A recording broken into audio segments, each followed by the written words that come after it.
আসসালামু আলাইকুম। চিকেন হারিয়ালি কাবাব বানানোর জন্য এখানে আমি নিয়েছি আদা বাটা, রসুন বাটা, কাঁচামরিচ বাটা, কাজু বাদাম বাটা এবং টক দই। টক দই নিয়েছি ৩ টেবিল চামচ আর বাকি সব কিছু নিয়েছি ১ টেবিল চামচ করে।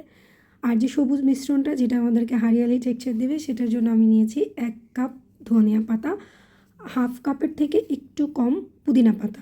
ভালো করে ব্লেন্ড করে নিয়েছি।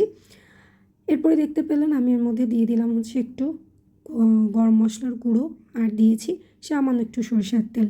আমি এগুলাকে এখন এই যে স্কিওয়ারে গেঁথে আমি এটাকে স্টোর করব, এই জন্য আমি সরাসরি স্টিকগুলোতে গেঁথে নিচ্ছি। আপনারা চাইলে যখন ভাজবেন বা গ্রিল করবেন তখনও কিন্তু এটাকে আপনারা এই স্টিকে গেঁথে নিতে পারেন। তো আমি এগুলো সবই আমার এয়ার ফ্রায়ারে রেডি করেছিলাম। তো এয়ার ফ্রায়ারে যখন আপনারা রেডি করবেন, আমারটা অটো এয়ার ফ্রায়ার, ওখানে মোড দেওয়া আছে চিকেন মোডে 180 ডিগ্রি সেন্টিগ্রেড তাপমাত্রায় 20 মিনিটের মতো বেক করেছি।